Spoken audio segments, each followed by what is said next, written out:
Baik, Bismillahirrahmanirrahim. Assalamualaikum warahmatullahi wabarakatuh. Perkenalkan, nama saya Randy Saputra dari kelas TRI 3C dengan NPM 2478292. Di kali ini saya akan membuat video hands on pada mata kuliah analisis data, ya, yaitu yang kali ini pada lab 11 yang judulnya analisis regresi.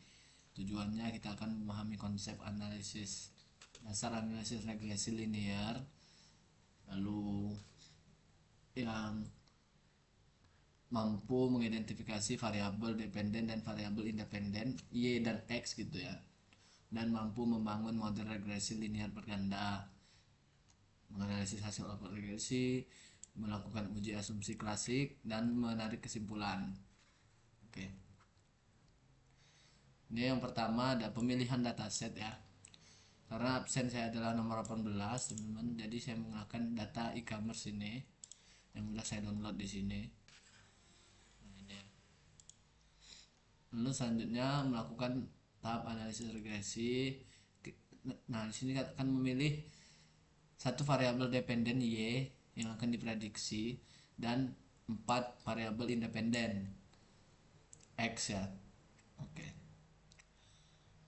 Di sini ada ketentuan untuk membuat video hands-on-nya ya, teman. Oke, langsung masuk ke kodenya, kode Python. Sini menggunakan Google Colab tentunya. Nah, pada pertama-tama sini kita melakukan loading data teman-teman ya, mengimport data, import library dan loading data.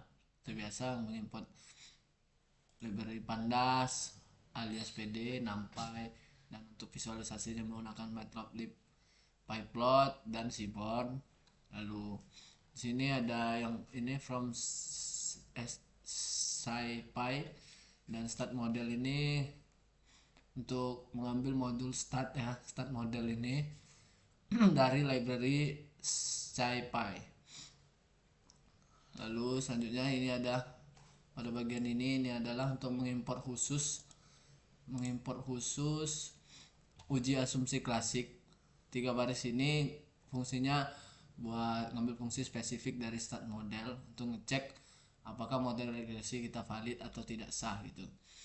Nah, yang pertama ini from start model start outlier influence ini gunanya untuk mengambil alat variance inflation factor untuk mendeteksi multi kolinearitas.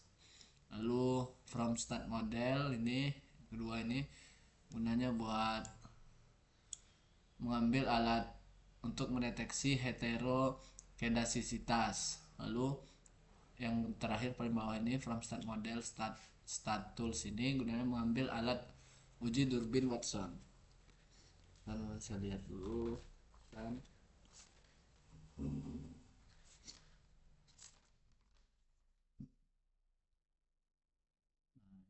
ini tentunya kita membaca dataset ya, baca dataset sesuai dengan file CSV kita, namanya data CSV.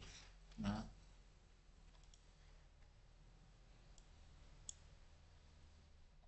data CSV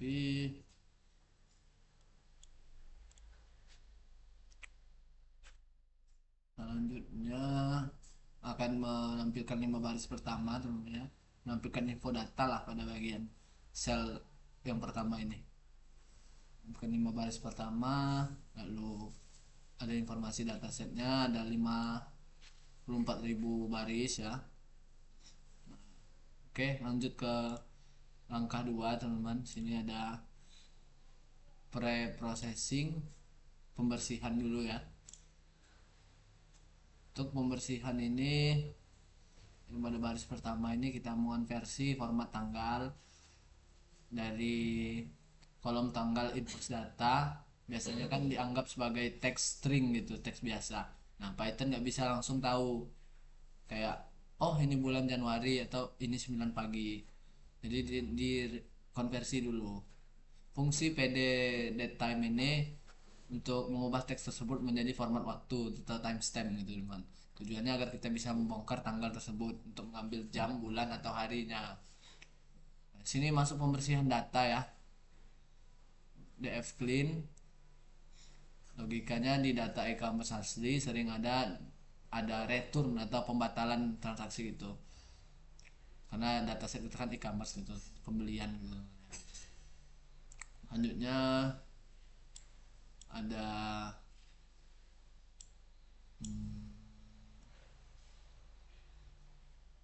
data cleaning. Nah, di sini ada hapus outlier ekstrim ya. Kadang masalah outlier, kadang ada pembeli atau grosir yang sekali beli kayak banyak gitu barangnya teman.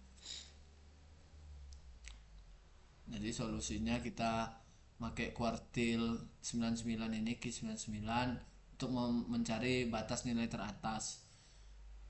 Lalu DF clean ini, DF clean kita membuang 1% data teratas. Selanjutnya fitur engineering, ini membuat variabel X baru. Ini adalah bagian paling itu ya, karena komputer atau Python tidak bisa mengolah tanggal, misalnya tanggal 2010 gitu, 12 bulan 1. Nah, jadi kita mengambil angka bulan ya, pada bulan, jam, hour, mengambil angka bulan 1 sampai 12 tentunya. Lalu pada hour ini mengambil 0 sampai 23, karena 24 kan 00 ya. Day of week ini mengubah tanggal menjadi angka atau hari. 0 itu Senin, 1 Selasa, sampai 6 itu Minggu gitu teman. Tujuannya untuk melihat pola mingguan, weekday versus weekend gitu. Selanjutnya sini menampilkan hasil jumlah data setelah cleaning ya. Nah, sini ngeprint contoh data yang siap pakai, karena itu kita menggunakan pada variabel X-nya kita menggunakan unit price, month, hour, and day of week. Kalau yang Y kita menggunakan quantity. Memilih quantity ini karena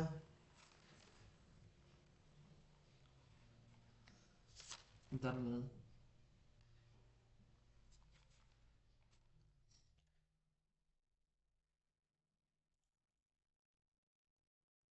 kita milih unit price. Di sini kita menggunakan quantity, dependen yang Y yaitu pada quantity ya, karena tujuan kita adalah demand forecasting atau memprediksi seberapa banyak barang yang laku. Kalau untuk variable X kan ada 4 yang saya sebutkan tadi, unit price, month, and hour, and day of week. Kalau unit price karena sesuai hukum ekonomi, harga pasti ngaruhin buat jumlah pembelian, karena semakin murah pasti lebih laku, gitulah ya. Kalau month, hour, and day of week, ketiga variabel ini saya ekstrak dari kolom tanggal atau invoice data untuk melihat pola atau kebiasaan belanja konsumen di waktu-waktu tertentu. Oke, lanjut di langkah ketiga, kita membangun regresi linear berganda. Ini pertama kita mendefinisikan variabel. Nah, kita mengambil salah satu kolom yaitu quantity, yaitu variabel Y ya. Simpan dalam variabel Y, kita df clean, kita bersihkan dulu. Selanjutnya pada X juga kita lakukan yang sama, yaitu memilih 4 kolom sekaligus ya. Lanjut menambahkan konstanta atau intercept. Fungsi ini, perintah ini menambahkan kolom baru yang berisi angka 1 ke dalam data X. Ini kayak trik matematika agar komputer bisa menghitung nilai konstanta. Kalau nggak pakai ini, hasil prediksi kita bakal bias atau salah. Lalu membuat model QLS, buat model OLS. Ini adalah perintah untuk menyiapkan rangka model. OLS ini kepanjangannya dari ordinary least squares atau kuadrat terkecil. Titik fit ini untuk Saat kode yang dijalankan, komputer melakukan kalkulasi matematika untuk menemukan angka-angka koefisien. Nah, sini ada outputnya teman-teman ya. Selanjutnya menambahkan rapot hasil model summary. Ini untuk mencetak laporan statistik lengkap. Yang kita lihat di sini adalah ada R square, lalu koefisien, unit price menjadi koefisien 0,5 ya, dan pada p value uji kelulusan nilainya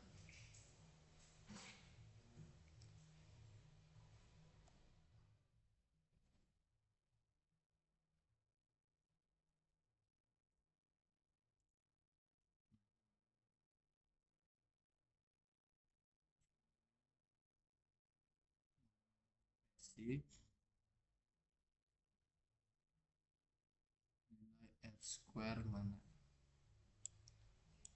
Nah, nilai R square ini adalah 0,022. Ini artinya variabel harga dan waktu hanya menjelaskan sekitar 2,2% variasi penjualan. Sisanya dipengaruhi faktor lain seperti selera. Meskipun kecil ya, ini wajar untuk data perilaku konsumen yang sangat random atau acak. Selanjutnya uji F ini F.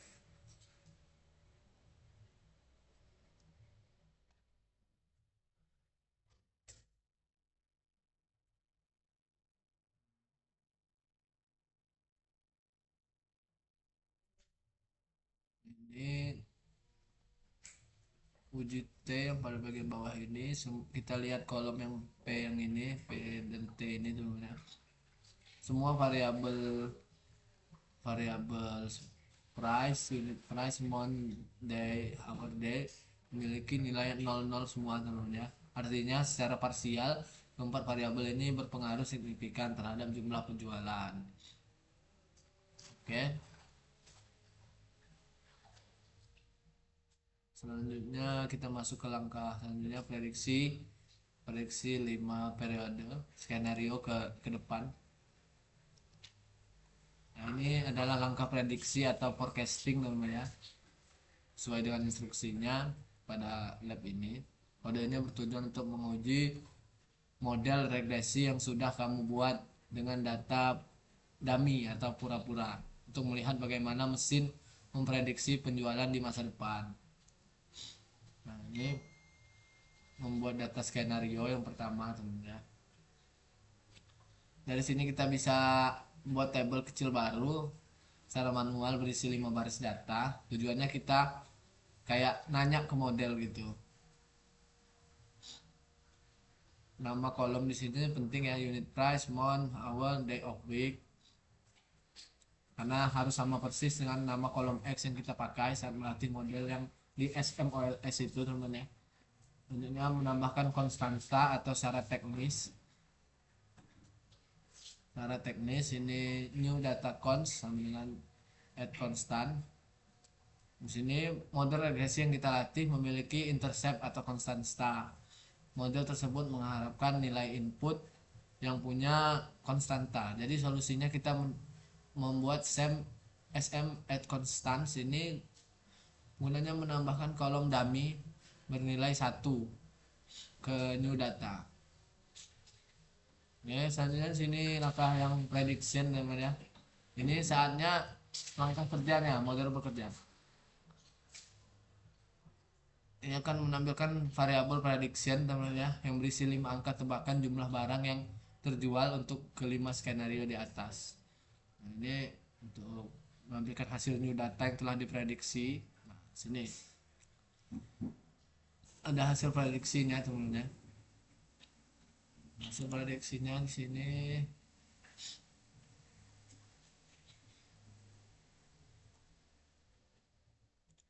ada unit price 1,5, prediksi per kuantitinya 11,1, 8,9 untuk month gitu ya.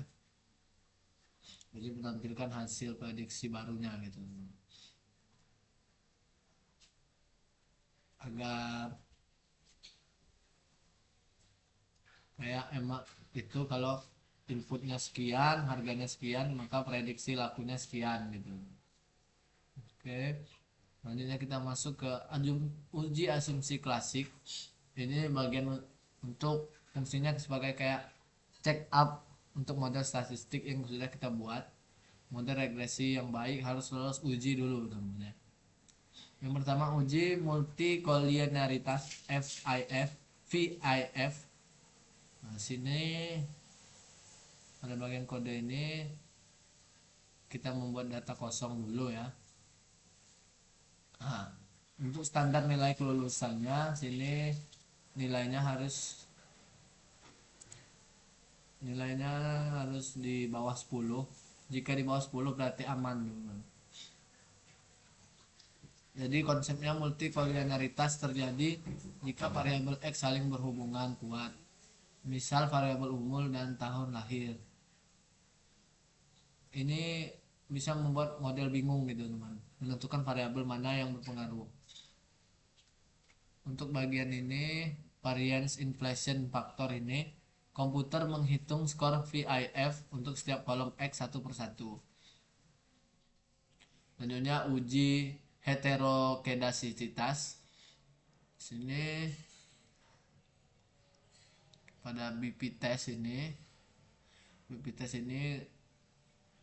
gunanya buat memprediksi harga murah maupun mahal ya.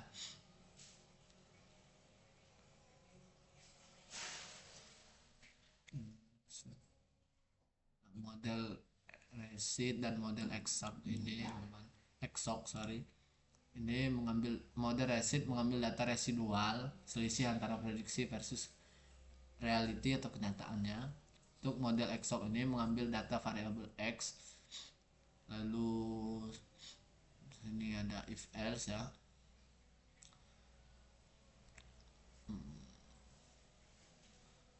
Untuk standar kelulusannya yang ada di if else ini, jika p value nya lebih dari 0,05 maka model dinyatakan sehat atau homoskedasitas.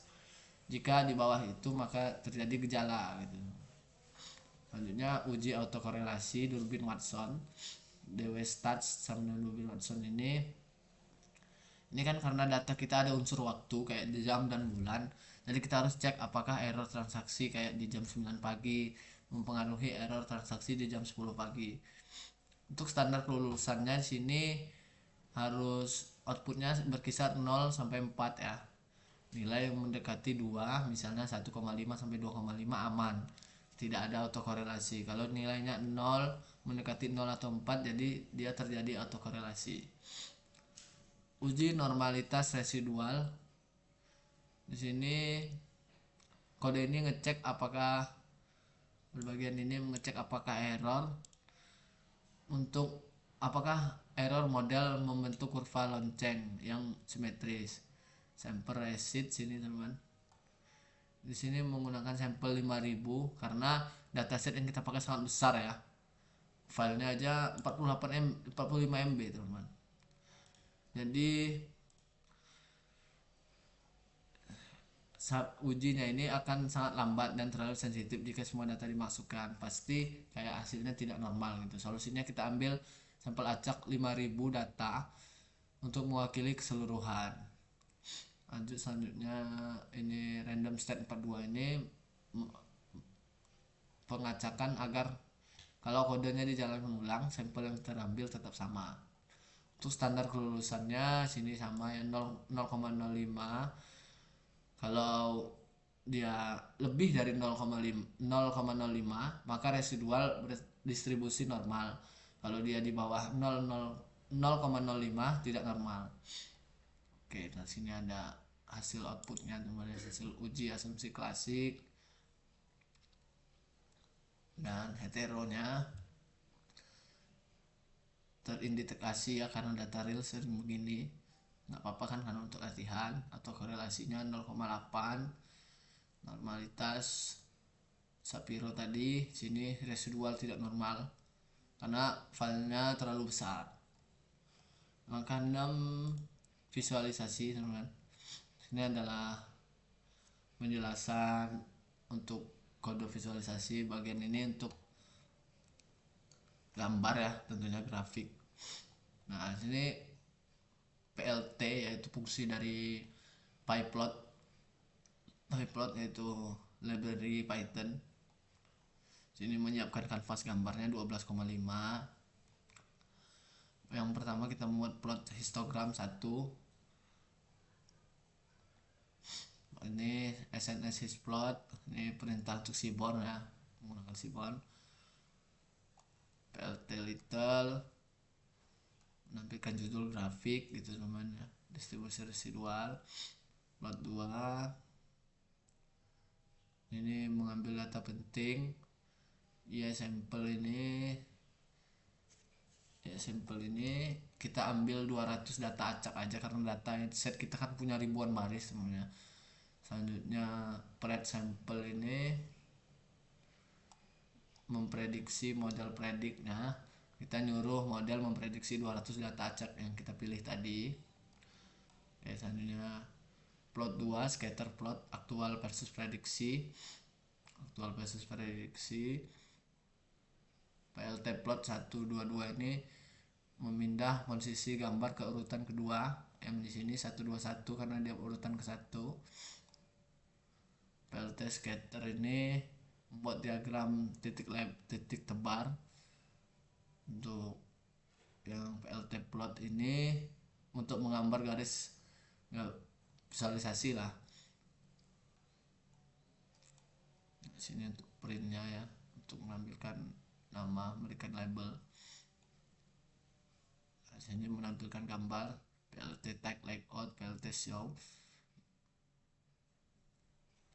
Nah, di bagian visualisasi ini teman-teman kita bisa melihat ya, grafik kiri ini menunjukkan sebaran error model. Kita bisa melihat bentuknya merupai loncengnya ini ya, di puncak angka nolnya ini yang menandakan model kita cukup seimbang, tidak terlalu sering menebak terlalu tinggi atau terlalu rendah. Untuk yang sebelah kiri ini scatter plot, bandingkan data asli dengan prediksi karena datanya sangat besar kan. Saya hanya ngambil 200 titik aja agar tidak jelas. Titik-titik merah ini adalah data transaksi dan garis putus-putus ini adalah garis prediksi sempurna. Kita bisa lihat titik-titik ini berusaha mengikuti garis tersebut, yang artinya model sudah berusaha menangkap model penjualan meskipun masih ada bervariasi gitu ya. Kayak scatter price aktual versus predicted, berusaha mengikuti garis-garis karena mengikuti garis diagonal yang menunjukkan model mencoba menangkap tren dan rata-rata. Jadi kesimpulannya pada analisis regresi ini kita bisa membuktikan bahwa harga dan waktu transaksi adalah faktor penentu yang signifikan dalam memprediksi penjualan di dataset e-commerce. Oke teman-teman, sudah sampai ujung ya, sampai terakhir pada video hands-on ini. Oke, mungkin itu saja yang bisa saya sampaikan pada materi kali ini. Jika ada kesalahan saya minta maaf. Saya akhiri. Wassalamualaikum warahmatullahi wabarakatuh.